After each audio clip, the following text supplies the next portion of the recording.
Kalian tahu nggak sih, sebenarnya lampu lalu lintas itu dijalankan secara manual atau otomatis. Sebelumnya perkenalkan, gua Mahmud, sini Teguh, Ojan, dan Nezar. Di sini gua mau jelasin konsep dari sistem yang berjalan secara sekuensial. Sistem pengembangan perangkat lunak aslinya itu ada 4. Yang pertama ada Agile, yang kedua ada Spiral, yang ketiga ada Scrum, dan yang keempat ada Waterfall. Di sini gua akan bahas yang Waterfall. Waterfall itu apa sih? Waterfall merupakan model pengembangan perangkat lunak yang dilakukan secara berurutan dan linear, atau yang dikenal dengan sequential, di mana setiap tahap harus diselesaikan terlebih dahulu sebelum melanjutkan ke tahap berikutnya. Sistem ini dikembangkan oleh Winston W. Royce pada tahun 1970 lewat papernya yang berjudul Managing the Development of Large Software System.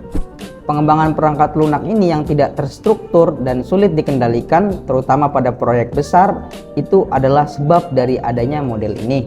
Dan model ini memiliki 6 tahapan. Yang pertama ada analisis kebutuhan, yang kedua ada perancangan sistem, yang ketiga ada implementasi atau coding, yang keempat ada pengujian atau testing, yang kelima ada deployment atau implementasi sistem, dan yang keenam ada pemeliharaan atau maintenance.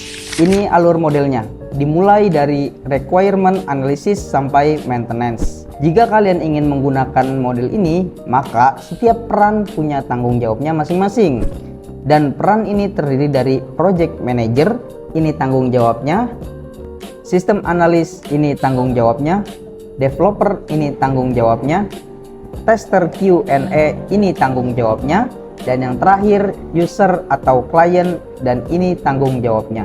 Sistem ini memiliki beberapa kelebihan. Di antaranya, 1. Terstruktur dan disiplin, yang kedua mudah dikelola, yang ketiga dokumentasinya lengkap, yang keempat ideal untuk proyek yang lebih stabil. Dan tentunya di setiap kelebihan pasti ada kekurangannya. Begitupun dengan sistem ini.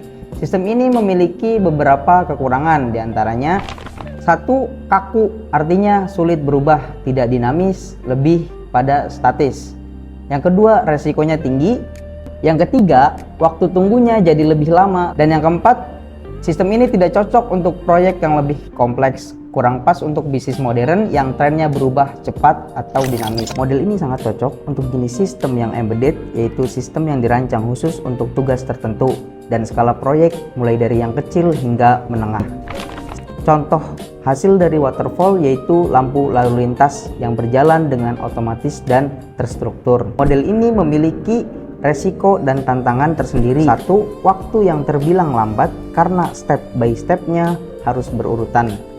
Yang kedua, biaya yang terbilang cukup mahal karena jika ada yang diubah maka harus dikerjakan ulang atau rework. Dan yang ketiga, kebutuhan user yang tidak detail akan tidak sesuai dengan harapan. Yang keempat, komunikasi yang tidak baik di antara tim dapat mengakibatkan kesenjangan informasi.